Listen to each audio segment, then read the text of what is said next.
Hello everyone, I hope সবাই অনেক ভালো আছো। তোমরা যারা জাহাঙ্গীরনগর ইউনিভার্সিটি সিউনিটের জন্য প্রিপারেশন নিচ্ছ, এই ভিডিওতে আমি তোমাদের সাথে সিউনিট সম্পর্কে কমপ্লিট একটা গাইডলাইন দেওয়ার চেষ্টা করব। এবং নিশ্চয়ই সবাই জানো যে এবছর জাহাঙ্গীরনগর ইউনিভার্সিটির ভর্তি পরীক্ষা আগামী 21 ডিসেম্বর শুরু হচ্ছে। দ্যাট মিনস তোমাদের হাতে আর সময় আছে মাত্র 1 মাস। তো এই শেষ সময় কিভাবে একটা বেস্ট প্রিপারেশন নিয়ে সিউনিটের টপ টপ ডিপার্টমেন্ট যেমন তোমার ল অ্যান্ড জাস্টিস, তারপর ইংলিশ বা আইআর বা জার্নালিজম, এই টপ ডিপার্টমেন্টগুলোতে তুমি জায়গা করে নিতে পারো, এই প্রতিটা বিষয় আমি এখানে এক্সপ্লেন করব। এবং এটা একটা কমপ্লিট গাইডলাইন ভিডিও, যেখানে আমি এই ইউনিট সম্পর্কে তোমাদেরকে একই সাথে বুক লিস্ট, কোন কোন জায়গা থেকে কিভাবে প্রশ্ন আসে, কিভাবে তোমরা প্রিপারেশন নিবা, বা কাটমার্কস ইউজুয়ালি কীরকম হয়ে থাকে, এবং কিভাবে তুমি একটা বেস্ট প্রিপারেশন এনশিওর করে স্ট্র্যাটেজিক্যালি এই ইউনিটে টপ করতে পারো, এই প্রত্যেকটা বিষয় এখানে এক্সপ্লেন করবো। তো সবাই শুরু থেকে শেষ পর্যন্ত পুরো ভিডিওটা দেখবে। ফার্স্টে খেয়াল করো যে তোমার ইউনিটে কোন কোন ডিপার্টমেন্টগুলো রয়েছে। তো ইউনিট হচ্ছে তোমার কলা এবং মানবিক অনুষদ, এবং এর সাথেই মার্জ করা হয়েছে তোমার ল অ্যান্ড জাস্টিস বা আইন অনুষদ। যেটা আইন অনুষদ কিন্তু এর পূর্বে জাহাঙ্গীরনগর ইউনিভার্সিটিতে আলাদা অনুষদ হিসেবে পরীক্ষা নিত, এবং সেখানে শুধু ল এর জন্য আলাদা একটা ভর্তি পরীক্ষা হতো। বাট এখন কিন্তু তোমাদের জন্য এখানে আরো ইজি হয়ে গেছে, দ্যাট ইজ এটা কিন্তু সি ইউনিটের মধ্যে মার্জ করা হয়েছে। দ্যাট মিনস দেখো, এখানে তোমার টপ ডিপার্টমেন্ট হচ্ছে ল অ্যান্ড জাস্টিস, তারপর তোমার ইংলিশ, তারপর হচ্ছে ইন্টারন্যাশনাল রিলেশনস বা আইআর, তারপর জার্নালিজম অ্যান্ড মিডিয়া স্টাডিজ, এরপরে history, philosophy, Bangla, archaeology and ICLC. So এই হচ্ছে গিয়ে তোমার সি ইউনিটের ডিপার্টমেন্টগুলো। এর মধ্যে দেখো, তোমার প্রত্যেকটা ডিপার্টমেন্ট কিন্তু অনেক বেশি ডিমান্ডেবল, এবং লতে পড়ার তোমাদের অনেকেরই স্বপ্ন, ইংলিশ নিয়ে পড়ার ইচ্ছা। তারপর তোমরা অনেকে যাচ্ছ যে আইআর নিয়ে পরে ফিউচারে ফরেন ক্যাডার হবা। তো তুমি দেখো, এই প্রতিটা ডিপার্টমেন্ট কিন্তু বাংলাদেশ পার্সপেক্টিভে অনেক বেশি ডিমান্ডেবল। এবং তুমি যদি চাও যে বিদেশে স্কলারশিপ নিয়ে সেখানে পরবর্তীতে তোমার স্টাডি পার্সু করবা, সেটারও সুযোগ আছে। এখন চলে আসো যে তোমার এখানে কোন কোন গ্রুপ থেকে ভর্তি পরীক্ষা দিতে পারতেছো। তো যেহেতু সিউনিট হচ্ছে তোমার কলা অনুষদ এবং তোমার একই সাথে আইন অনুষদ, দ্যাটস ওয়াই তোমরা যারা সায়েন্স স্টুডেন্ট আছো তারাও এখানে ভর্তি পরীক্ষা দিতে পারবে, যারা আর্টসের তারাও পারতেছো, এবং যারা কমার্সের সবাই এখানে ভর্তি পরীক্ষা দিতে পারতেছো। তো মানে তুমি যে কোনো গ্রুপ থেকে এখানে ইউনিট চেঞ্জ করে ভর্তি পরীক্ষা দিতে পারতেছো।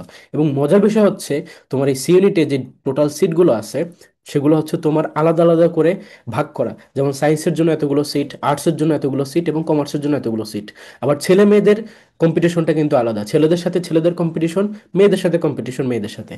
এটার কারণে তোমার হয় কি, যে সায়েন্সের স্টুডেন্টরা এমন না যে তোমরা আর্টসের সাথে কম্পিটিশনে আসো, বা আর্টসের যারা তারা এমন না যে তোমরা সায়েন্সে বা কমার্সের সাথে কম্পিটিশনে আসো। তো এই জন্য যেটা হয়, যে তোমার এখানে চান্স পাওয়া তুলনামূলকভাবে অনেক বেশি ইজি হয়ে যায় কম্পারেটিভলি। বাট যদি বলো যে প্রিপারেশনের দিক থেকে বা কোশ্চেন প্যাটার্নের দিক থেকে, তাহলে সি ইউনিট অনেক বেশি standard. Not only C unit, Jahangirnagar ইউনিভার্সিটির B unit, C unit, E unit বা আইবি, প্রত্যেকটা ডিপার্টমেন্ট বাংলাদেশের অন্য যে কোনো ইউনিভার্সিটি থেকে খুবই স্ট্যান্ডার্ড কোশ্চেন করে। সেটা ঢাবি বলো, বিউপি বলো, রাবি, চবি, খুবই যে কোনো ইউনিভার্সিটি থেকে সব থেকে top notch question Jahangirnagar university এখানেই আসে। তো এখন দেখো, তোমার এখানে টোটাল সিট কতগুলো। সো টোটাল সিট হচ্ছে ছেলেদের জন্য 212টি এবং মেয়েদের জন্য 212টি। তার মানে কয়টা হয়, 424টা সিট হচ্ছে তোমার টোটাল এই সি ইউনিটের মধ্যে। এবং যেটা বললাম, এই সি ইউনিট কোনটা, এটা হচ্ছে কলা অনুষদ, তার মানে এখানে টোটাল সিট হচ্ছে 424। বাট এই যে লয়ের যে 66 সিট, অর্থাৎ এখানে দেখো কম্বাইন্ড, এইটার মানে কি এই সিটগুলো কিন্তু আলাদা। তার মানে এটাকে তুমি আলাদা হিসেবে নিতে পারো। তো এই সিটটা হচ্ছে তোমার ছেলেদের জন্য 33 এবং মেয়েদের জন্য 33। এখানে বিষয়টা একটু বোঝো। বিষয়টা হচ্ছে, জাহাঙ্গীরনগর ইউনিভার্সিটিতে যেহেতু তোমার ছেলেদের সাথে ছেলেদের কম্পিটিশন, তাই সি ইউনিটের এখানে 212টা সিট হচ্ছে ছেলেদের জন্য। আবার মেয়েদের সাথে মেয়েদের কম্পিটিশন, তাই মেয়েদের জন্য হচ্ছে 212টা, টোটাল 424টা। এবং এই জায়গাটাতেই, এই 424-এর মধ্যেই তোমার এখন ভাগ হবে যে সায়েন্সের কতগুলো সিট, কমার্সের কতগুলো সিট, এবং আর্টসের কতগুলো সিট, ঠিক আছে।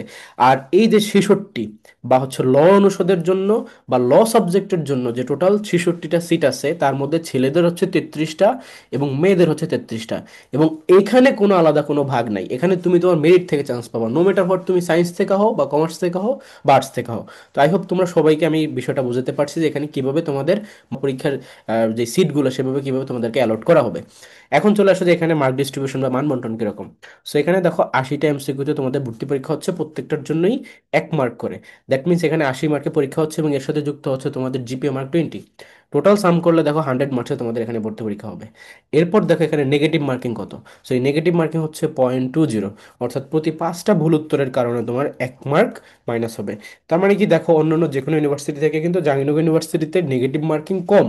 এখন প্রশ্ন করতে পারো যে ভাই, আমাদেরকে এখানে এত বড় সুযোগ কেন দিল, আমাদেরকে নেগেটিভ মার্কিং কম কেন রাখলো? দ্য ফ্যাক্ট ইজ, তুমি কাট মার্কসটা দেখলেই বুঝতে পারবা। এখানে তোমার কোশ্চেন খুবই স্ট্যান্ডার্ড হয়, তেমন না যে নেগেটিভ মার্কিং। এটার মানে এই যে তুমি সবগুলো কোশ্চেন দাগে দিয়ে আসবা। এখানে 0.20 কারণেও তুমি দেখো 100 থেকে 200 পজিশন পেছনে চলে যাবা। তার মানে প্রত্যেকটা ডিসিবল নাম্বার, প্রত্যেকটা দশমিক সংখ্যাও কিন্তু এখানে অনেক বেশি ক্রুশিয়াল, অনেক মহামূল্যবান একটা বিষয়। তার মানে এই বিষয়টা তোমাদেরকে মাথায় রাখতে হবে যে তোমাকে প্রিপারেশনটা কোন লেভেলে নিতে হবে। এবং আরেকটা কথা বলে রাখি, জাহাঙ্গীরনগর ইউনিভার্সিটি সি ইউনিটেই কিন্তু সবচেয়ে বেশি কম্পিটিশন, সব থেকে বেশি কম্পিটিশন এই সি ইউনিটে। এখন চলে আসো যে কাট মার্কসটা কিরকম হয়ে থাকে। সো কাট মার্কসটা ইউজুয়ালি তোমার দেখো 60 থেকে 65। এখানে অনেকে জিজ্ঞেস করতে পারো যে ভাই 60 থেকে 65 এটা কি 80-র মধ্যে? না। এখানে দেখো তোমার এটা কি 100-র ভিতরে? এটা কি 80-র মধ্যে? না। এটা হচ্ছে টোটাল 100 মার্কসের মধ্যে। দেখো 100-এর ভিতরে তুমি যদি 60 থেকে 65 মার্ক পাও, তাহলে কিন্তু তোমার একটা সাবজেক্টের জন্য তুমি এলিজিবল হবা, তুমি ভর্তি হওয়ার সুযোগ পাবা। আর যারা টপ করতে চাও তাদেরকে বলবো যে 100-এর মধ্যে তোমাদের টার্গেট রাখতে হবে অ্যাবোভ 70 প্লাস। তাহলে তুমি হচ্ছে গিয়া ক্র্যাক করতে পারবে। এখন এখানে একটা বিষয় আমি তোমাদেরকে বলে রাখি, সেটা হচ্ছে এই 60 বা 65 যেটা আমাদের সেফ জোন আমি বললাম, এটা থেকে যদি আমি জিপিএ মার্কটাকে মাইনাস করি তাহলে কত দাঁড়ায়? 40 থেকে 45। তার মানে তুমি 80টা এমসিকিউ ভর্তি পরীক্ষায় তোমাকে অ্যাটলিস্ট 40 থেকে 45 পেতে হবে। এরপর তোমার জিপিএ মার্ক অ্যাড হবে, তারপর তোমার ধরো এরকম একটা সেফ জোনে তুমি ধরো একটা সাবজেক্ট পাবা। বাট যারা তোমার টপ করতে চাও, সে ফর এক্সাম্পল তুমি লতে পড়তে চাও, তুমি ইংলিশ নিয়ে পড়তে চাও, তুমি আইআরএ পড়তে চাও, তাহলে কিন্তু তোমাকে 70 ক্রস করতে হবে। এবং 70 ক্রস করা মানে কি? এর মানে হচ্ছে তোমাকে এখানে অ্যাটলিস্ট পেতে হবে কত? এখানে অ্যাটলিস্ট 50 পেতে হবে। এই যে 50-র কাট মানে 80-র ভিতরে 50 পেতে হবে বা 50 প্লাস পেতে হবে। ধরো তুমি 50 যদি পাও বা 50 প্লাস যদি পাও, তোমার মেইন পজিশন থাকবে 1 থেকে 10-এর মধ্যে বা 1 থেকে 50-এর মধ্যে, এরকম টপ পজিশনে তোমার পজিশন থাকবে। তাতে করে তুমি ধরো লতে চান্স পাচ্ছ, তুমি হচ্ছে ইংলিশ ডিপার্টমেন্টে পড়তে পারতেছো বা আইআরএ পড়তে পারতেছো। এবং প্রিভিয়াস ইয়ারগুলোতে আমার ব্যাচ থেকে স্টুডেন্টরা তোমার লতে কয়েকজন করে চান্স, একজন একজন না কিন্তু কয়েকজন করে চান্স পায়, ছেলে পায়, মেয়েরা পায়। তোমার আইআর বলো কয়েকজন করে চান্স পায়, ইংলিশ ডিপার্টমেন্ট বলো। এবং আমি যদি কলা অনুষদের সামনে গিয়ে দাঁড়াই, বুঝছো, পাশ থেকে একজন এসে সালাম দিয়ে বলবে যে ভাই আপনার ব্যাচে ছিলাম, মানে হ্যান্ডশেক করবে, কথা বলবে এরকম। তো এটাই মূলত আমার মানে আমার যেই অ্যাডমিশন পিরিয়ড থেকে শুরু করে আমি কিন্তু 5 বছর ধরে স্টুডেন্ট পড়াচ্ছি, ঠিক আছে, আমার 5 ইয়ার্স এক্সপিরিয়েন্স। আর জাহাঙ্গীরনগর ইউনিভার্সিটিতে এই প্রতি বছর, তোমার গত বছর বলো তার আগের বছর বলো, আমাদের এই ব্যাচ থেকে এত সংখ্যক স্টুডেন্ট চান্স পাইছে যে অন্য কোনো কোচিং বা অন্য কোনো প্ল্যাটফর্ম এত পরিমাণে রেশিও দেখাতে পারবে না, ইটস ইম্পসিবল। আমি যদি আজকে ওখানে দাঁড়াই, আমাকে তুমি হচ্ছে যদি বলি যে জাজ করতে চাও, তাহলে তুমি জাহাঙ্গীরনগরে আসো, জাহাঙ্গীরনগরে সমাজবিজ্ঞান অনুষদের সামনে এসে দাঁড়াও বা কোন অনুষদের সামনে এসে দাঁড়াও, তুমি দেন হচ্ছে আমার সম্পর্কে খোঁজ নাও। 100% তুমি ওই ক্রাউডের মধ্যে আমার কোনো না কোনো স্টুডেন্টকে পাবাই, এটা মাস্ট। আর আমি মনে পড়ে যে লাস্ট ব্যাচে তোমার আমার গত বছরের সেশনে যখন পরীক্ষা হয়, তারপর রেজাল্টটা আসে, তখন আমি একটা পোস্ট করছিলাম যে হচ্ছে আমার একটা ড্রিম ছিল যে জাহাঙ্গীরনগরের যে বিভাগ পরিবর্তন ইউনিটগুলো, B unit, C unit, E unit এবং আইবিএ, প্রত্যেকটা ডিপার্টমেন্টের জন্য আমার স্টুডেন্ট থাকে। বি ইউনিটের যে ডিপার্টমেন্টগুলো আছে, ইকোনমিক্স, তারপর তোমার পাবলিক অ্যাডমিনিস্ট্রেশন, তারপর ইউআরপি, জিওগ্রাফি, তারপর তোমার ধরো গভর্নমেন্ট অ্যান্ড পলিটিক্স বা অ্যানথ্রোপোলজি। সি ইউনিটের মধ্যে যদি বলি ল বলো, ইংলিশ বলো, আইআর বলো, জার্নালিজম বলো, ফিলোসফি বলো, হিস্ট্রি বলো, বাংলা বলো, আইসিএলসি বলো। আবার তোমার ইউনিটের বিবিএর প্রত্যেকটা, অ্যাকাউন্টিং, ফিন্যান্স এবং তোমার মার্কেটিং ম্যানেজমেন্ট, ইনফ্যাক্ট আইভিএ, প্রতিটা ইয়েতে আমার প্রতিটা ডিপার্টমেন্টে আমার স্টুডেন্ট চান্স পাইছে। আর আমার যে ড্রিমটা ছিল সেটা আমি ফুলফিল করতে পারছি গত ব্যাচেই। সো এবারের ব্যাচে হচ্ছে আমার টার্গেট হচ্ছে যে আমি জাস্ট আগের ব্যাচের রেকর্ড এবার আবার ক্রস করব। তো তোমাদেরকে আমি সেভাবেই প্রিপেয়ার করব। এখন একটু বোঝার ট্রাই করো যে এখানে মার্ক ডিস্ট্রিবিউশনটা কিরকম। দ্যাট ইজ, বাংলা থেকে দেখো তোমাদেরকে 20 মার্কসের উপর কোশ্চেন দেওয়া হবে, ইংলিশের উপরে 20 মার্কস, এবং জেনারেল নলেজ এখান থেকে থাকবে 40 মার্কস। ঠিক আছে, আমি একটু পজ নিলাম, কারণ এটা দেখো সব থেকে বেশি মার্ক ক্যারি করতেছে, 40 মার্কস। আর হলো আইকিউর ওপরে কোনো মার্ক ডিস্ট্রিবিউশন নেই, এখানে দেখো 20 20 40, আর এখানে 40, তার মানে 80 তো কমপ্লিট। তাহলে আমি বললাম যে পরীক্ষা 80 মার্কে হচ্ছে, তাহলে এখানে আমি আইকিউতে 5 মাস্ট কেন বলে দিলাম? দ্য রিজন ইজ জাহাঙ্গীরনগর ইউনিভার্সিটির প্রতিটা ইউনিটে, B unit, C unit, unit এবং আইবি, প্রতিটা ইউনিটে তোমার আইকিউ থেকে কোশ্চেন থাকে। আর অ্যাটলিস্ট 5 6টা তো থাকি। তার মানে এই 80 থেকে তোমাকে মনে রাখতে হবে যে 5 6টা আইকিউ কোশ্চেন থাকবে। এখন বলতে পারো যে তাহলে ভাইয়া কোশ্চেন মাইনাস হবে কোথা থেকে? কোশ্চেন মাইনাস হওয়ার সময় হচ্ছে জিকে থেকে। জিকে থেকে 40-এর জায়গায় ধরো 35টা দিবে। আর আইকিউর মধ্যে ওই কোশ্চেন গুলো চলে আসবে আর কি। ওইটা জিকে এবং আইকিউ মিক্সড আকারে কোশ্চেন থাকে। বোঝা গেছে? এই বিষয়টা সবাই মাথায় রাখবা যে তোমাদেরকে আইকিউর উপরও প্রিপারেশন নিতে হবে। অনেকে হয়তো এখানে আসো যারা ভিডিও দেখতেছো, তোমরা হয়তো সার্কুলারে দেখছো যে এখানে বাংলা ইংলিশ জিকে থেকে কোশ্চেন নেবে, তুমি এটার উপর প্রিপারেশন নিয়ে আসছো, এসে দেখবা যে 5-6টা এমসিকিউ আইকিউ থেকে চলে আসছে। আর তুমি কি ভাবতেছো তুমি এই 5-6টা এমসিকিউ সারা জাহাঙ্গীরনগর ক্র্যাক করবা? আমি শুরুতেই বলে রাখছি, জাহাঙ্গীরনগর ইউনিভার্সিটির সবচেয়ে বেশি কম্পিটিশন হয় সিএনইটে। প্রতিটা এমসিকিউ এখানে তোমার ওয়েট ক্যারি করতেছে, যার কারণে তোমার চান্স মিস হবে, অথবা যার কারণে তুমি চান্স পাবা, অথবা যার কারণে তুমি টপ করবা। সেখানে প্রত্যেকটা জিনিসই কিন্তু অনেক বেশি ভ্যালুয়েবল, খুবই ক্রুশিয়াল। এই জন্য আইকিউর উপরেও তোমাদের প্রিপারেশন রাখতে হবে, যেটা আমি বলে দিছি, এভাবে অন্য কেউ বলবে না, কিন্তু আমি তোমাদেরকে এটা মেনশন করলাম যে 100% আইকিউ থেকে কোশ্চেন থাকবে। এখন আসো যে তাহলে ওভারঅল কিভাবে প্রিপারেশনটা নিতে হবে বা কোন কোন টপিকগুলো পড়তে হবে, এই প্রত্যেকটা বিষয়ের উপর একটা কমপ্লিট গাইডলাইন তোমাদেরকে আমি শেয়ার করব। এবং আমাদের ব্যাচেও কিন্তু আমরা তোমাদেরকে ঠিক এভাবেই প্রিপেয়ার করবো যেন তোমার একটা বেস্ট প্রিপারেশন হয়ে যায়। সো তোমরা এখন খেয়াল করো যে হচ্ছে আমরা কিভাবে স্ট্র্যাটেজিক্যালি এই শেষ সময়ে এসে 1 মাসের মধ্যে সিউনিটের কমপ্লিট প্রিপারেশনটা এনশিওর করতে পারি। শুরুতে যেটা বোঝার বিষয় সেটা হচ্ছে জাহাঙ্গীরনগর ইউনিভার্সিটিতে তোমার সি ইউনিটে অবশ্যই যে কোনো টপিক হোক, সেটা বাংলা হোক, ইংলিশ হোক বা জিকে হোক, তোমাকে অবশ্যই সেটার উপর ডিপ প্রিপারেশন রাখতে হবে, ইন ডেপথ গিয়ে তোমাকে প্রিপারেশন নিতে হবে। তার মানে কোশ্চেন অনেক স্ট্যান্ডার্ড আসবে। তুমি ধরো একটা টপিক পড়তেছো, সেই টপিকটা পড়ার সময় তোমাকে এটা মাথায় রাখতে হবে যে ওইটা ডিপ লেভেল কোনটা। আমরা ধরো একটা টপিক দ্যাট ইজ তোমার এসডিজি, এটা থেকে কোশ্চেন প্রতি বছর থাকে, এসডিজিএস। এখন এখানে আমরা যেটা করি যে এসডিজির মধ্যে টার্গেট কয়টা, এটার গোল কয়টা, এটা কোন অর্গানাইজেশন থেকে নেওয়া হয়েছে, মানে ইউএন থেকে নেওয়া হয়েছে, তারপর ধরো এখানে তোমার মেয়াদটা কত থেকে কত, কত সালে গিয়ে এটা কমপ্লিট হবে, এটার পূর্বসূরি যেটা এমডিজি সেটা সম্পর্কে পড়ো। বাট তোমরা কতজন আছো যারা 17টা গোল পড়ছো? বলতে পারবা 17টা গোল কি কি? বা অ্যাটলিস্ট সিরিয়ালি 2-3টা বলতে পারবা? তুমি হয়তো পারবা না, বাট জাহাঙ্গীরনগরের জন্য তোমাকে ওইভাবে প্রিপেয়ার হতে হবে। তোমাকে এটা জানতে হবে যে হচ্ছে এখানে প্রথম গোল কি, দ্বিতীয় গোল কি, তৃতীয় গোল কি, চতুর্থ গোল কি, পঞ্চম গোল কি, আর হচ্ছে 13 নম্বর গোল কি। 17টাই পড়া লাগবে না। বলবো যে ভাইয়া তাহলে কি এখানে আমরা সব মুখস্থ করবো? নট নেসেসারি, কিন্তু প্রথম 5টা যেগুলো সবচেয়ে ভাইটাল, ক্যাটাগরিক্যালি যেগুলো র্যাঙ্কিং টপ নচ, সেগুলোই তো উপরে রাখবে। প্রথম 5টা আর হচ্ছে 13 নম্বরটা। 13 নম্বরটা কেন? কারণ সেটা হচ্ছে তোমার ক্লাইমেট নিয়ে। আর জাহাঙ্গীরনগরে কোপ, ক্লাইমেট, এই যে আইপিসিসি অথবা ইউএনএফসিসিসি, এগুলো থেকে কিন্তু কোশ্চেন থাকবেই, মাস্ট, এই জন্য আর কি। সো ক্লাইমেট সম্পর্কে 13-এ বলা। তো আমি জাস্ট তোমাকে একটা হিন্টস দেওয়ার ট্রাই করছি, যখনই একটা টপিক পড়ো সেটার উপর ইনডেপথ পড়তে হবে। তুমি বাংলার মধ্যে পড়ছো, বাংলা লিটারেচার থেকে তো অবশ্যই কোশ্চেন আসে। ধরো তোমাকে কোশ্চেন করা হলো নিচের কোনটি চম্পু কাব্য, বা কোশ্চেন করা হলো যে ড্যান্ডন পা পেশায় কি ছিলেন। তো এটা হচ্ছে কি, চম্পু কাব্যর যেটা সেটা হচ্ছে তোমার অন্ধকার যুগের বিষয়। তুমি ধরো লিটারেচার পড়ছো, প্রাচীন যুগের চর্যাপদ পড়ছো, মধ্যযুগ কিছুটা পড়ছো, আধুনিক যুগ পড়ছো, কিন্তু জাহাঙ্গীরনগরে এর মধ্যেই শুধু সীমাবদ্ধ থাকে না। তারা অন্ধকার যুগ থেকে কোশ্চেন করে, তারা যুগ সন্ধিক্ষণ থেকে কোশ্চেন করে। এগুলো হচ্ছে ওই যুগগুলার মানে সাহিত্যের ডিপ লেভেল।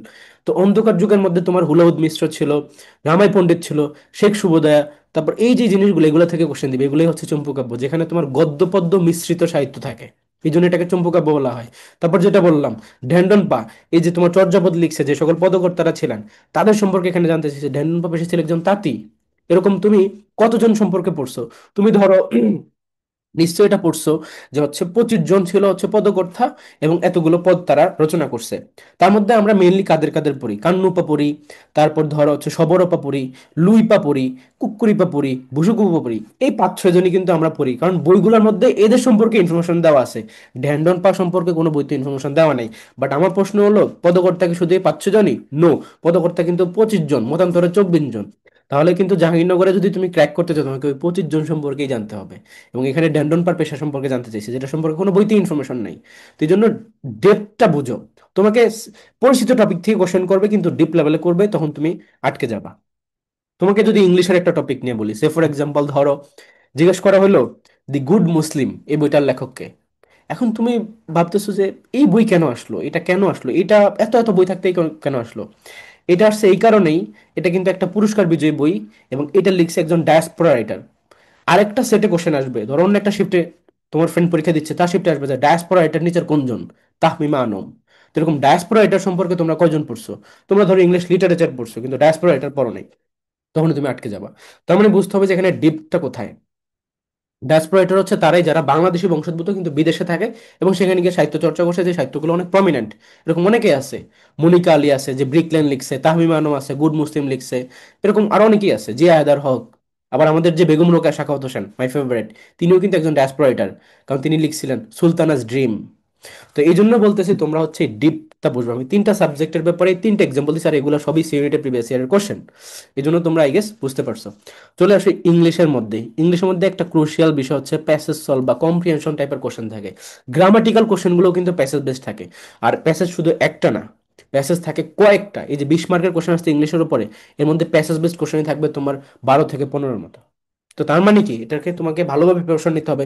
এবং আমাদের ব্যাচে আমরা তোমাদেরকে এই ডেপটা বুঝে তোমার এই যে প্যাসেজের উপর কিভাবে সলভ করতে হয় টেকনিক্যালি সবকিছু তোমাদেরকে আমি শেখাবো। প্রথমে আমরা টেকনিকগুলো শেখাবো, স্ট্র্যাটেজিগুলো শেখাবো, তারপর আমরা প্র্যাকটিক্যালি তোমাদেরকে সলভ করানো শেখাবো, দেন হচ্ছে তোমাদের উপর আবার এক্সামও নিব। তাতে করে তোমার কমপ্লিট প্রিপারেশন হয়ে যাবে। দেখো, প্যাসেজ সলভের বিষয়ে যদি আমি ইন এ নাটশেল বলি, প্যাসেজ সলভ হচ্ছে এমন একটা বিষয়, এখানে তোমাকে এমন না যে রকেট সায়েন্স জানতে হবে, তোমার ভোকাবুলারি যে একদম অনেক এনরিচ হতে হবে তা না। একটা একটা তুমি নিজেকে দেখো, নিজেকে নিজে জাজ করো। তোমাকে আমি একটা লাইন বললাম ইংলিশে, বা হচ্ছে একটা ছোট প্যাসেজ বললাম 3 লাইনের, তোমার জাস্ট এইটুকু যদি অ্যাবিলিটি থাকে যে এখানে কি বোঝাতে চাইছে, এই সেন্টেন্সটা পড়ার পর, এই দুইটা সেন্টেন্স পড়ার পর তুমি যদি বুঝতে পারো যে কি বলতে চাইছে, দ্যাট মিনস তুমি প্যাসেজ সলভ করতে পারবা। 5-এ 5 পাবা, 3-এ 3 পাবা, কেউ তোমাকে আটকে রাখতে পারবে না। এখানে এমন না যে তোমাকে সকল ভোকাবুলারি জানতে হবে। আমি এই প্যাসেজের মধ্যে অনেক কঠিন ভোকাবুলারি দিতে পারি, তোমাকে জাস্ট সেন্টেন্সটা পড়ে বুঝতে হবে। দেখো, আমরা ইন্ডিভিজুয়াল একটা ওয়ার্ড দেখলে সেটার ভোকাবুলারি বুঝতে পারি না, কিন্তু প্যাসেজের মধ্যে যখন একটা মেসেজ থাকে, কনভে করা হয়, ওটা পড়লে যে বুঝতে পারে যে এখানে কি বুঝতে চাইছে, তুমি হয়তো এক্সাক্ট মিনিংটা জানো না, কিন্তু তুমি বুঝতে পারতেছো যে কি বুঝতেছে, that is more than enough. তুমি বুঝতে পারবে তুমি টপ নোটস লেভেলেই আসো। তো প্যাসেজ সলভের ব্যাপারে এটা কাজে লাগে।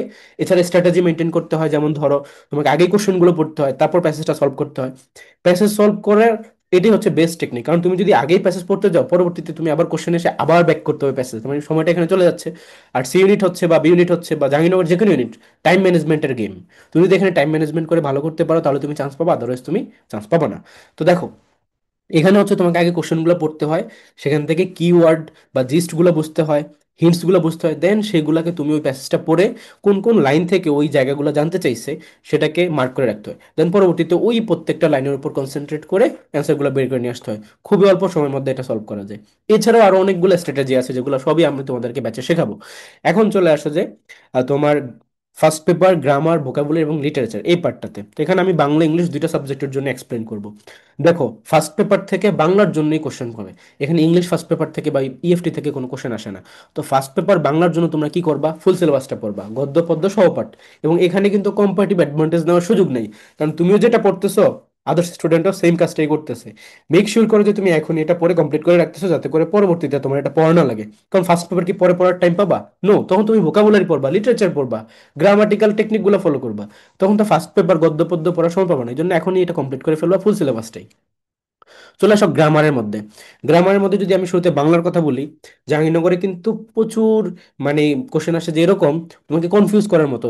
ধরো তোমাকে এখানে সন্ধি থেকে কোশ্চেন দিবে, সমাজ থেকে দিবে, ব্যাকরণের ইতিহাস থেকে দিবে, তারপর তোমার হচ্ছে ধরো ভাষার উদ্ভব থেকে দিবে, ধ্বনি পরিবর্তন থেকে দিবে, কারক বিভক্তি থেকে দিবে, তারপর যেগুলো বললাম সমাস, সন্ধি, উপসর্গ, অনুসর্গ, এগুলো দিবে।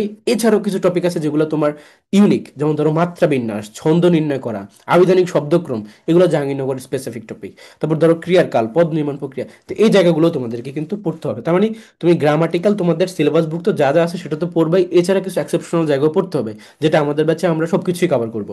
চলে আসো যে ইংলিশ গ্রামারের মধ্যে। সো ইংলিশ গ্রামারের মধ্যে কিন্তু কোনোটাই বাদ দেওয়ার সুযোগ নেই, কারণ তুমি যদি গ্রামার ভালোভাবে না বুঝো, তুমি যে এই প্যাসেজ বেসড গ্রামার বা একটু অ্যাডভান্স লেভেলে তো আসে, সেগুলো তুমি সলভ করতে পারবে না। এই জন্য parts of speech, clause and phrase, তারপর জিরান পার্টিসিপল ইনফিনিটিভ, এছাড়া তোমার right form verb, subject verb agreement, then তোমার কন্ডিশনাল সেন্টেন্স, তারপর voice change, narration, pin point error, sentence correction, তারপর তোমার হচ্ছে ধরো আদার যে টপিকগুলো ট্যাগ কোশ্চেন যেগুলো আছে, বা ড্যাংলিং মডিফায়ার, ইনভার্সন, যেগুলো একটু আমরা অ্যাডভান্স টপিক, বা এমবেডেড কোশ্চেন, তারপর তোমার অ্যাফার্মেটিভ নেগেটিভ এগ্রিমেন্ট, এগুলো পড়তে হয়।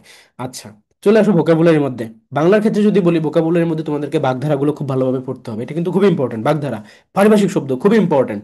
এরপর হচ্ছে তোমার পড়তে হবে এক কথায় প্রকাশ, তারপরে বানানের যে শব্দগুলো আছে, উচ্চারণের যে শব্দগুলো আছে সেগুলো। এছাড়া আরেকটা টপিক যেটা ভোকাবুলারি টপিক, কিন্তু তোমরা ভাবো এটা গ্রামার, দ্যাট ইজ হচ্ছে শব্দ ভান্ডার, যে কোনটা কি ধরনের শব্দ, ফার্সি, তারপর তোমার দেশি শব্দ, জাহাঙ্গীরনগরের দেশি শব্দ থেকে একটা এমসিকিউ থাকেই, তারপর তোমার ধরো আরবি শব্দ, গ্রুড়ি শব্দ, যোগরুড়ি শব্দ, মৌলিক সাধিত, এই জায়গাটা। এখন চলে আসো ইংলিশের মধ্যে।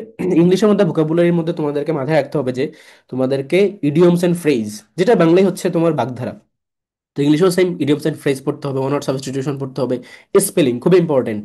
তারপর তোমার হচ্ছে ধরো এই যে সিনোনিম অ্যান্টোনিম সেটা তো পড়বাই। তারপর হচ্ছে তোমার number, gender, appropriate preposition, group verbs খুবই খুবই ইম্পর্টেন্ট, কারণ এক একটা শিফট একটা থেকে দিবে। তো তোমাকে দিবে যে কল ইন, আরেকটা দিবে যে কল অন, আরেকটা দিবে কল বা die for, die from, die by, এই ধরনের কোশ্চেন দিবে তোমাকে। তারপর ধরো হচ্ছে তোমাদেরকে এখানে ফরেন ফ্রেজ থেকে কোশ্চেন দিতে পারে, ঠিক আছে, ফরেন ফ্রেজ এগুলো। এখন চলে আসো যে লিটারেচার। সো বাংলা ইংলিশ দুইটার ক্ষেত্রে আমি এখানে এক্সপ্লেন করতেছি। বাংলার মধ্যে তোমাদেরকে কিন্তু খুব অ্যাডভান্স প্রিপারেশন রাখতে হবে। দেখো বিসিএসও কিন্তু এই ধরনের এত ডিপ লেভেল থেকে আসে না যে ড্যান্ডন পা পেশায় কি ছিল, অথচ জাহাঙ্গীরনগরে এগুলো আসে। তোমার মাথায় রাখতে হবে যে এখানে তোমাকে বাংলা লিপি পড়তে হবে। যেমন ধরো বাংলা লিপির মধ্যে যদি বলি যে সারদা, তারপরে নাগর, তারপর কুটিল, এভাবে মনে রাখতে হয়, ঠিক আছে। তো এই প্রত্যেকটার যে ভাগ, ঠিক আছে, ব্রাহ্মী লিপির শাখা, এখান থেকেও কোশ্চেন আসছে যে নিচের কোনটি ব্রাহ্মী লিপির শাখা নয়। তারপর লিটারেচারের মধ্যে যদি বলি চম্পু কাব্য থেকে কোশ্চেন আসছে, অন্ধকার যুগ, যুগ সন্ধিক্ষণ, যুগ সন্ধিক্ষণের কবি কে, ঈশ্বরচন্দ্র গুপ্ত, তার সম্পাদিত পত্রিকা কি, এভাবে জানতে হবে। তারপর প্রাচীন যুগ, মধ্যযুগের যে ভিতরের ইনফরমেশনগুলো, আরাকান রাজসভা, তারপর তোমার শ্রীকৃষ্ণ কীর্তন, বৈষ্ণব পদাবলী, পুঁথি সাহিত্য, এগুলো। তারপর আধুনিক যুগের মধ্যে যে সকল প্রতিষ্ঠানগুলো আছে, বাংলা একাডেমি, তারপর তোমার ধরো এশিয়াটিক সোসাইটি, মুসলিম সাহিত্য সমাজ, বুদ্ধির মুক্তি আন্দোলন, এছাড়া বিভিন্ন ধরনের যে সকল আদার্স অর্গানাইজেশনগুলো আছে, সবকিছুই কিন্তু পড়তে হয়। দেন তোমার কবি সাহিত্যিক তো আছে, ইম্পর্টেন্ট ইম্পর্টেন্ট যারা, যাদেরকে আমি বলি যে চেতা সাহিত্যিক, ঠিক আছে, তাদের সম্পর্কে পড়তে হবে। রবীন্দ্রনাথ ঠাকুর বলো, কাজী নজরুল বলো, মাইকেল মধুদাদু বলো, বেগম রোকেয়া সাখাত হোসেন বলো। তারপর তোমার ধরো আদার্স যারা আছে জাহাঙ্গীরনগর রিলেটেড, যেমন ধরো তোমার এই জাহাঙ্গীরনগরের যে একটা হল আছে মীর মোশাররফ হোসেন হল, তো মীর মোশাররফ হোসেন হল সম্পর্কে তোমাকে জানতে হবে, ওনার সম্পর্কে জানতে হবে, উনি একজন কবি সাহিত্যিক। এছাড়া ধরো যে তোমার সেলিম আল দিন মুক্ত মঞ্চ আছে জাহাঙ্গীরনগরে, সো যেখানে তোমার এই যে কনসার্ট হয়, গান হয়, ইয়ে হয়, যেটা সেটার নাম হচ্ছে সেলিম আল দিন। তো তিনি একজন নাট্যকার ছিলেন, তো তার সম্পর্কে জানতে হবে যে সে কি করছে। তো এই জিনিসগুলো কিন্তু লিটারেচারের মধ্যে জিও বেসড ওয়েতে প্রিপারেশন নিতে হবে। তো এই জন্য বললাম সবকিছুই পড়বা। ইংলিশ লিটারেচারের মধ্যে যদি বলি, সেখানে প্রমিনেন্ট যেগুলো লিটারেচারের মধ্যে, যেমন তোমার রেনেসেন্স পিরিয়ড, তারপরে romantic period, Victorian period, Elizabethan period, এই জায়গাগুলোর উপর তোমরা বেশি এমফাসিস দিবে। এখানকার যে প্রমিনেন্ট রাইটাররা আছেন তাদের সম্পর্কে জানতে হবে, তাদের বিখ্যাত বইগুলা কি। তোমাকে একটা সেটে কোশ্চেন দিবে উইলিয়াম ওর্ডসওয়ার্থ সম্পর্কে, একটা দিবে পিবি শিলি সম্পর্কে, একটা দিবে ধরো জর্জ ওরেল, একটা দিবে ধরো উইলিয়াম শেক্সপিয়ারের বই থেকে। তো এভাবে সবার সম্পর্কেই পড়তে হয়। আর আমাদের ব্যাচে আমরা সবকিছু ছন্দ করে নিমোনিক্স আকারে তোমাদেরকে শেখাবো, যাতে করে তুমি অল্প পরিশ্রমে পুরোটা কভার করতে পারো। এবং এই লিটারেচারের উপর আমার কমপ্লিট হ্যান্ড নোট বলো, শিট বলো, সবকিছুই পাবা, বোধ বাংলার জন্য এবং তোমার ইংলিশের জন্য। চলে আসো তোমার জিকে। সো জিকেতে কত মার্কস, জিকেতে দেখো 40 মার্কস, এবং এখানে দেখো 3 স্টার দেওয়া। এবং এই যে ওয়ার্ডটা হুইচ ইজ সাবজেক্টিভ, এটার মানে কি, তোমাদেরকে এখানে জিকে কিন্তু কোশ্চেন করা হবে বিষয়ভিত্তিক। ধরো এই যে সিমেন্টের মধ্যে যে সকল ডিপার্টমেন্টগুলো আছে, সে ফর এক্সাম্পল ল আছে, তার মানে ল রিলেটেড কোশ্চেন দিবে, কনস্টিটিউশন থেকে কোশ্চেন দিবে, বিভিন্ন ধরনের যে আইন, মুসলিম পারিবারিক আইন, এছাড়া তোমার আদার্স যে তোমার অ্যাক্টগুলো আছে সেগুলো থেকে কোশ্চেন দিবে, সংবিধান থেকে কোশ্চেন দিবে, যেটা বললাম। তারপর ধরো এখানে জার্নালিজম আছে, তার মানে যে পুরস্কারগুলো থেকে কোশ্চেন দিবে। এছাড়া ধরো সংবাদপত্রের সম্পাদকদের থেকে কোশ্চেন দিবে।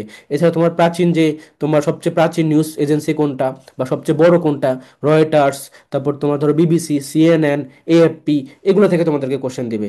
তারপর যেটা বললাম যে স্লোগানগুলো থেকে কোশ্চেন দেয় অনেক সময়, যে কোন নিউজ পেপার, কোন নিউজ এজেন্সির স্লোগানটা কি, এভাবে জার্নালিজম রিলেট করে কোশ্চেন দিবে। তারপর পুলিৎজার প্রাইজ, এটা তো খুবই ইম্পর্টেন্ট, জার্নালিজমের উপর দেওয়া হয়, এটা কে পাইছে, বা অস্কার প্রাইজ, বা নোবেল প্রাইজ, বা হচ্ছে তোমার আদার্স যেগুলো। দেন তোমার ধরো হিস্ট্রি, হিস্ট্রি রিলেটেড তোমাদেরকে এখানে প্রচুর কোশ্চেন দিবে। সে ফর এক্সাম্পল এখানে ধরো দিল যে তোমার কোনটা কোথায় অবস্থিত, যে বাংলাদেশের যে প্রাচীন নিদর্শনগুলো আছে বা হেরিটেজগুলো আছে সেগুলো কোথায় অবস্থিত, এগুলো সম্পর্কে তোমাদেরকে কোশ্চেন দেবে হিস্ট্রির মধ্যে। সিভিলাইজেশন যে জায়গাটা, সভ্যতা সমূহ, যেমন ধরো মেসোপটেমিয়ান সভ্যতা, সুমেরীয় সভ্যতা, তারপর তোমার ক্যালেডীয় সভ্যতা, এছাড়া তোমার মিশরীয় সভ্যতা, সিন্ধু সভ্যতা, তারপর তোমার গ্রিক সভ্যতা, রোমান সভ্যতা, ঠিক আছে। এই সবগুলো জায়গা থেকে তোমাদেরকে মানে তোমার সাবজেক্টিভ দিকের মধ্যে হিস্ট্রি থেকে কোশ্চেন দিবে। তারপর চলে আসো তোমার ফিলোসফি, ফিলোসফির মধ্যে আইকিউ বেসড কোশ্চেন দিবে, ঠিক আছে। তারপর অনুচ্ছেদ করে তোমাদেরকে আইকিউর মতো সলভ করতে হবে, কোশ্চেন দিবে। তারপর যদি বলি আর্কিওলজি, আর্কিওলজিক্যাল বিভিন্ন যে সাইটগুলো বাংলাদেশে আসে সেখান থেকে কোশ্চেন দিবে। আর হলো যে আইআর, বিভিন্ন ধরনের যে অর্গানাইজেশনগুলো আছে, জাতিসংঘ থেকে শুরু করে তোমার মিলিটারি বেস যেগুলো ন্যাটো, বা হচ্ছে তোমার ধরো যে পারমাণবিক অস্ত্র রিলেটেড যেগুলো এনপিটি, সল্ট, সিটিবিটি, তারপর তোমার ধরো যে ওআইসি, তারপর সার্ক, আসিয়ান, দেন তোমার ডাব্লিউটিও, ইইউ, গ্যাট, তারপর তোমার আদার্স যেগুলো আছে যেমন ওয়ার্ল্ড ব্যাংক, আইএমএফ, এই সবগুলোই তোমাদের পড়তে হবে, কোনো কিছু বাদ দিতে পারবে না। তো সেখান থেকে একই সাথে তোমার বিরোধপূর্ণ দ্বীপ থাকে, তারপর তোমার এই যে ইম্পর্টেন্ট যে সকল স্টেটগুলো আছে, প্রণালীগুলা, তারপর তোমার যদি বলি যে স্কোয়ারগুলা, চুক্তিগুলা, রেভলিউশনগুলা, সেখান থেকে তোমাদেরকে কোশ্চেন দেওয়া হবে। সো এই যে প্রত্যেকটা সাবজেক্ট রিলেট করে টপিক ভিত্তিক তোমাদেরকে প্রিপারেশন নিতে হবে, এবং আমাদের ব্যাচে আমরা সেভাবেই সাবজেক্টিভ দিকে তোমাদেরকে ফুল কমপ্লিট করে দেবো প্রতিটা সাবজেক্টের উপরেই। প্রত্যেকটা এখানে তুমি, আমি বলে রাখতেছি, এই যে 40-এর মধ্যে তুমি ইজিলি 32 থেকে 35 কারেক্ট করতে পারবা ইজিলি। আর একটু অ্যাডভান্স প্রিপারেশন, যেটা যদি আমরা ব্যাচের মাধ্যমে এনশিওর করো, তুমি আরো বেশি মার্ক এনশিওর করতে পারো। আর এই জায়গাতেই যারা ভালো করবে তারা কিন্তু আগে থাকবে। কারণ দেখো এখানে কিন্তু 40 মার্কস, হিউজ মার্কস। আমার ব্যাচের স্টুডেন্ট এরকমও বলছে যে ভাই আপনার ক্লাস করছিলাম এবং পরীক্ষাতে হলে গিয়ে মনে হয়েছিল যে আমরা ক্লাস করতেছি আর পরীক্ষা দিচ্ছি, কারণ ওই হুবহু কোশ্চেনগুলো এখানে থাকে। ঠিক আছে, খুবই ক্রুশিয়াল। চলে আসো আইকিউর মধ্যে। সো আইকিউর মধ্যে কিন্তু তোমাদেরকে আমি কিছু টপিক বলতেছি যেগুলো থেকে প্রায়শই কোশ্চেন হয়। সি ইউনিটে কিন্তু আইকিউ সার্কুলার বলা থাকে না, বাট প্রতি বছরই কোশ্চেন থাকে। যেমন ধরো ট্রায়াঙ্গেল কাউন্টিং, রেক্টেঙ্গেল কাউন্টিং বা পাজল সলভ এগুলো। এছাড়া তোমার ধরো সিরিজ থেকে কোশ্চেন দেবে, ধারা যেটা, ঠিক আছে। তারপর তোমার হচ্ছে ডিসিশন মেকিং অ্যাবিলিটি থেকে কোশ্চেন দেবে। তারপর হচ্ছে তোমাকে রিলেশনশিপ জাজমেন্ট থেকে দেবে, মানে হচ্ছে তোমার সম্পর্ক নির্ণয় যেটা, ফ্যামিলি মেম্বার কাউন্টিং। তারপর ক্লক রিজনিং, ক্যালেন্ডার রিজনিং। তারপর হচ্ছে তোমার আদার্স যেগুলো আছে, অড ম্যান আউট, এগুলো সম্বন্ধে প্রিপারেশন নিতে হবে। সো আমাদের ব্যাচে আমরা প্রত্যেকটা টপিক ধরে ধরে ধরে ধরে তোমাদেরকে কমপ্লিট করাবো। আর এই যে যেহেতু শেষ সময়, তাই তোমাদের প্রত্যেকটা ক্লাস হবে মাস্টার ক্লাস, ম্যারাথন টাইপের ক্লাস, ওয়ান শট ক্লাস হবে। অবশ্যই তুমি একটা কোশ্চেন ব্যাংক অ্যানালাইসিস করতে হবে, যেটার মাধ্যমে তুমি ইউনিট সম্পর্কে একটা বেস্ট আইডিয়া পাবা। এবং টাইম ম্যানেজমেন্ট, দেখো এখানে প্যাসেজ থেকে প্রচুর কোশ্চেন থাকে, তার মানে তোমাকে এখানে একটা টাইম দিতে হবে। এবং কিভাবে তুমি টাইম ম্যানেজমেন্ট করবা, ধরো শুরুতেই তুমি শুরু করলা হচ্ছে বাংলা, অথবা তুমি জিকে থেকে শুরু করতে পারো। ঠিক আছে, কারণ হলো তুমি যদি এভাবে শুরু না করে শুরুতেই তুমি ইংলিশে প্যাসেজ সলভ করতে যাও, তোমার এখানে অনেক টাইম কিল করবে। পরবর্তীতে তুমি এই জায়গাগুলো টাচ করতে পারবে না। এরপরে এখান থেকে ধরো টাইম সেভ করে নিয়ে আসবা। আমার ব্যাচে ক্লাস করার পর তোমার এই যে জিকে 40টা অ্যান্সার করতে সময় লাগবে কত? হাইয়েস্ট লাগবে হচ্ছে 20 মিনিট বা তারও কম। 15 মিনিটে তোমার জিজ্ঞাসা শেষ। তার মানে এই যে 20 মিনিট তুমি এক্সট্রা সেভ করতে পারছো, এইটাই তখন তুমি ইংলিশ প্যাসেজের উপর দিবা। ইংলিশ প্যাসেজ কিন্তু অনেকগুলো থাকবে, প্রায় 7-8টার উপরে বা 10টার উপরে প্যাসেজ থাকে অনেক সময়। এখানে তুমি এসে টাইমটা এক্সট্রা দিয়ে এখানে এগুলাও সলভ করবা। প্যাসেজ কোনো কঠিন কিছু না, এখানে ফুল মার্ক পাওয়া যায়, 3-এ 3, 5-এ 5 পাওয়া যায়। তুমি তুমি কখনোই মার্কটা মিস করবে না যদি তুমি টেকনিক্যালি বা স্ট্র্যাটেজিক্যালি আগাও। আচ্ছা, তো এই যে টাইম ম্যানেজমেন্টের বিষয়টা খুবই ক্রুশিয়াল। এরকম হয়েছে যে আমাকে অনেক স্টুডেন্ট এসে বলছে যে ভাইয়া আমি পরীক্ষা শুরু করছি, আমি হচ্ছে জিকে দিয়ে শুরু করছি, তারপর বাংলা অ্যান্সার করছি, তারপর ইংলিশ অ্যান্সার করছি, তাতে করে আমি প্যাসেজ সবগুলো অ্যান্সার করতে পারছি। আবার এরকমও অনেক স্টুডেন্ট আছে যারা, আমি কিন্তু তোমাদের বলে রাখি, জাহাঙ্গীরনগরের পরীক্ষার সময় কিন্তু আমি টেনটেই থাকি। কিভাবে কি করতে হবে আমি প্রতিটা মুহূর্তে তোমাদেরকে সাজেস্ট করি। এক একটা শিফটের পরীক্ষার পরে পরের শিফটে কিভাবে কোশ্চেন আসতে পারে, ওদের কাছ থেকে ওপিনিয়ন নিয়ে দেন হচ্ছে নিজে অ্যানালাইসিস করে তোমাদেরকে সেভাবে আবার গাইডলাইন দেয়। তো এভাবে কেউ করবে না তোমাদের জন্য, যেটা আমি তোমাদের জন্য করতেছি। এবং এই কারণে জাহাঙ্গীরনগর ইউনিভার্সিটিতে আমাদের ব্যাচ থেকে সবচেয়ে বেশি চান্স পায়। বড় বড় কোচিং প্ল্যাটফর্ম বলো, তারপর তোমার অন্যান্য অনালে যারা আছে, কেউ আমাদের এই বিট করতে পারবে না এই জাহাঙ্গীরনগরে আমাদের যে চান্সের রেশিও। তো এই জন্যই আর কি। এখন চলে আসো যে কোন কোন রেফারেন্স বইগুলো তোমরা পড়বা। সো আমি এখানে তোমাদেরকে মেইন কয়েকটা বই বলতেছি, যেমন বাংলার জন্য অভিযাত্রী পড়তে পারো, মুখস্থ পাঠের জন্য তোমরা এটিএম পড়তে পারো, ইংলিশের জন্য মাস্টার বইটা বেস্ট। এবং তোমার হচ্ছে কম্পিটিটিভ এক্সামস ভোকাবুলারি পড়তে পারো মিনিট পাবলিকেশনের ভোকাবুলারির জন্য, যদিও সেটা অনেক অ্যাডভান্স লেভেলের, মাস্টারের মধ্যে প্রিভিয়াস ইয়ারের কোশ্চেন থাকে। তারপর তোমার হচ্ছে জেনারেল নলেজ, যেটা এটা হচ্ছে কি তুমি হচ্ছে মিহির জিকে ফলো করতে পারো। আর হলো তোমার আইকিউর জন্য IQ summit. But the fact is, শুধু কি বই এতগুলোই বা এই কয়েকটাই? নো, বই কিন্তু অনেক। আমাদের ব্যাচে কিন্তু আমরা অনেকগুলো মেটেরিয়ালস তোমাদেরকে কমপ্লিট করাবো। জিজ্ঞেস করতে পারো যে কি কি। আমাদের ব্যাচে তোমাদেরকে মান্নাদের বিশের যে শর্ট জেনারেল, এটা কিন্তু জিকের জন্য বেস্ট। এই বই থেকে কিন্তু যেহেতু কোশ্চেন বেশি এই বইটা পুরোটা কমপ্লিট করবে। এটা তুমি বাজারে কোথাও পাবে না, এটা অ্যাভেলেবল না, বই পাবলিশই হয় না, অনেক আগের বই, পুরোনো বই।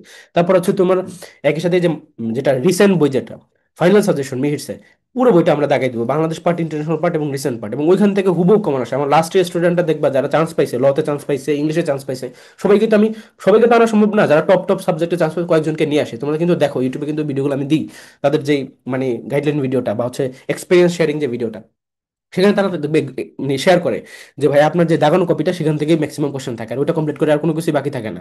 প্রতিটা জিনিস দাগানো থাকবে, বাংলাদেশ পার্ট, ইন্টারন্যাশনাল পার্ট এবং রিসেন্ট পার্ট। সাবজেক্টিভ জিকের উপরে তোমাদের আলাদা করে ইকোনমিক্সের উপর ক্লাস, জিওগ্রাফির উপর ক্লাস, এছাড়া তোমার এই যে সিইউটির মধ্যে লয়ের উপর ক্লাস, আয়ের উপরে ক্লাস, হিস্ট্রির উপরে ক্লাস, ফিলোসফির উপর ক্লাস, আর্কিওলজির উপর ক্লাস, সব কিছুর উপর আলাদা করে ক্লাস থাকবে। তো তোমার এখানে প্রতিটা ক্লাসের পাশাপাশি, ম্যারাথন ক্লাসের পাশাপাশি তোমাদেরকে শিটগুলো, দাগানো কপিগুলো সবকিছু আমরা প্রোভাইড করবো। আর আমাদের এগুলো থেকেই কোশ্চেন আসে। বলতে পারো যে আমরা তো বইও পড়তে পারি, বই পড়ে কি হবে, বইয়ের মধ্যে গার্বেজে ভরা। তোমাকে বুঝতে হবে যে কোন ইনফরমেশনটা আসবে, কোন ইনফরমেশনটা আসবে না। এবং অনেক ইনফরমেশন আছে যেটা ইম্পর্টেন্ট, সেখানে বইতে দেওয়াই থাকে না। সে ফর এক্সাম্পল ধরো আইআর এর মধ্যে ইউএনএইচসিআর থেকে কোশ্চেন আসবে, ইউএনএইচসিআর, ঠিক আছে, এই যে United Nations high commissioner for refugee, not commission, commissioner, এটা মনে রাখবা। এখন এখান থেকে তো ডিরেক্ট এটা থেকে কোশ্চেন আসে না, আসে হচ্ছে যে কোন দেশ থেকে সবচেয়ে বেশি শরণার্থী এবং কোন দেশে সবচেয়ে বেশি আশ্রিত। এই ইনফরমেশন কিন্তু কোনো বইতে নাই। তোমাকে এটা জানতে হবে যে রিফিউজি যারা, তাদেরকে আশ্রয় দিতেছে কোথায় এবং তারা কোন দেশ থেকে। তো একটা হচ্ছে সুদান থেকে এবং আশ্রয় দিতেছে তুরস্ক। তো এই ইনফরমেশন তো বইতে নাই। তো এই জন্য যখন কোনো একটা টপিক পড়তেছো তোমাকে বুঝতে হবে যে সেটা সাথে রিলেট করে আর কি কি পড়তে হবে। তো এই জিনিসগুলো কিন্তু আমরা ব্যাচে আমরা সবকিছুই কভার করবো, অনেক এক্সট্রা ইনফরমেশন, অনেক কিছু তোমাদেরকে এখানে শেখানো হবে, এ টু জেড। সো এখন দেখো, তোমরা যারা আমাদের সাথে কানেক্ট হতে চাচ্ছ, তোমরা টেলিগ্রামে গিয়ে @refer10 লিখে সার্চ করলে আমাদের অফিসিয়াল টেলিগ্রাম চ্যানেলটা চলে আসবে, সেখানে তোমরা অ্যাড হতে পারো। এছাড়া আমাদের ফেসবুক অফিসিয়াল পেজ হচ্ছে টপার অ্যাডমিশন কেয়ার, এবং হোয়াটসঅ্যাপে আমার নাম্বার হচ্ছে 01704065720। নাও চলে আসো যে আমাদের যে এবারের FMB ব্যাচ, আমাদের কিন্তু এই যে এটা দেখো, JU BUP RU CU KU FMB batch, এই ব্যাচে কিন্তু তোমাদেরকে শেষ সময় জাহাঙ্গীরনগর ইউনিভার্সিটি সিউনিটের জন্য কমপ্লিট প্রিপেয়ার করা হবে। এখানে দেখো বাংলা, ইংলিশ, জিকে, ম্যাথ এবং আইকিউ, প্রত্যেকটা সাবজেক্টের জন্য একটা ক্রুশিয়াল বিষয় দেখো, গত বছর থেকে কিন্তু জাহাঙ্গীরনগর ইউনিভার্সিটিতে এই সি ইউনিটে কোশ্চেন কিন্তু ইংলিশ ভার্সনে আসতেছে, তাই তোমাদেরকে আমরা ইংলিশ ভার্সনের উপরও কিন্তু একটা ম্যারাথন ক্লাস দিয়ে পুরো সবকিছু কমপ্লিট করে দেবো। আলাদা একটা বই ইংলিশ ভার্সন তোমাদেরকে দাগে দেওয়া হবে, কমপ্লিট বই, সেখানে Bangladesh part, international part, recent সব কিছু থাকবে। একই সাথে বাংলা ভার্সনে তো আমরা সাবজেক্টিভ জিকে কমপ্লিট করতেইছি। তারপর দেখো ইংলিশের মধ্যে এই যে বললাম প্রত্যেকটা জিনিস যেভাবে তোমাদেরকে আমি গাইডলাইন দিলাম সেভাবেই তোমাদেরকে প্রিপেয়ার করবো।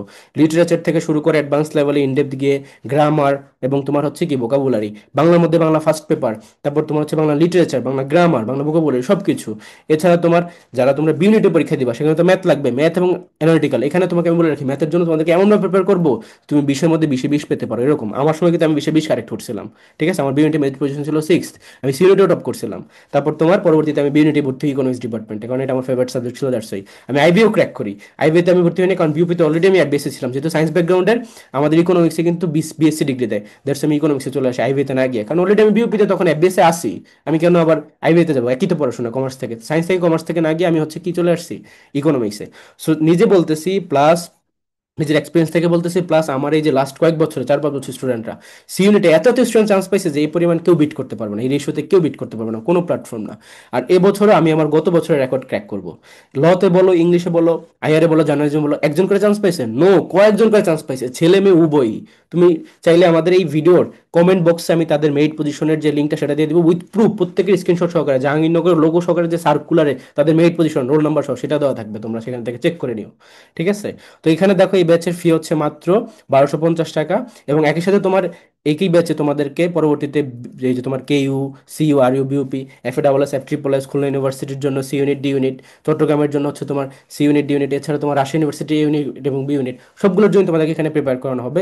বাট এখন যারা Jahangirnagar university C unit crack করতে যাচ্ছ, তোমরা আমাদের এই ব্যাচে বেস্ট একটা এক্সপিরিয়েন্স পাবা। তোমাদেরকে এমনভাবে প্রিপেয়ার করবো, প্রতিটা জিনিস কি পড়তে হবে, কোথা থেকে পড়তে হবে, কিভাবে এক্সাম দিতে হবে, সবকিছু ব্যাচের মধ্যে গোছানো থাকবে। শেষ সময় একটা গোছানো প্রস্তুতির জন্য তোমরা আমাদের এই ব্যাচে আনল হতে পারো। এবং এই ব্যাচের ফি কিন্তু খুবই লিমিটেড, দ্যাটস আমি কিন্তু অল্প সংখ্যক স্টুডেন্ট নেব, এরপর কিন্তু আমি আর ভর্তি নিব না।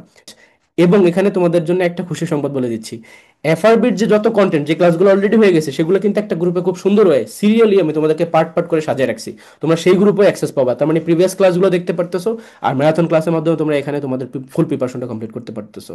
একই সাথে তোমাদেরকে এই ব্যাচে এক্সাম ব্যাচে অ্যাক্সেস দেওয়া হবে, যেখানে যেউর প্যাটার্নে, যেউর সাবজেক্টিভ জিকে, যেউর লিটারেচার, যেউর তোমার আইকিউ, সেই প্যাটার্নে তোমাদেরকে ডেইলি এক্সাম নেওয়া হচ্ছে, আবার উইকলি এক্সাম নেওয়া হচ্ছে। তার মাধ্যমে তোমাদের ফুল প্রিপারেশনটা জানা হয়, কি পড়তে হবে, কোথা থেকে পড়তে হবে, কিভাবে এক্সাম দিবা, ডেমো এক্সাম দিয়ে কিভাবে প্রিপেয়ার করবা, সলভ ক্লাস, সবকিছুই একটা ব্যাচের মধ্যে তোমরা পাবা। তার মানে এটা একটা শেষ সময়ের জন্য গোছানো একটা প্রিপারেশন হবে। তো যারা যারা তোমরা এখানে এনরোল হতে আগ্রহী তারা দ্রুত আমাদের সাথে একটু যোগাযোগ করবা, কারণ এই ব্যাচে আমি একটা থ্রেশহোল্ড অ্যামাউন্ট পর্যন্ত স্টুডেন্ট নিয়ে তারপর স্টুডেন্ট নিব না। সো এইটা হচ্ছে তোমার, আমাদের যোগাযোগ করার জন্য তোমরা 01704065720 এই নাম্বারে হোয়াটসঅ্যাপে কিংবা আমাদেরকে ডিরেক্ট কল করতে পারো, অথবা এই ভিডিও ডিসক্রিপশন বক্সে ডিটেলস পেয়ে যাবো, সেখান থেকে তোমরা পেজে নক করে আমাদের ব্যাচে এনরোল হতে পারো। তো সবার জন্য শুভকামনা, আল্লাহ হাফেজ, সবাই ভালো থেকো।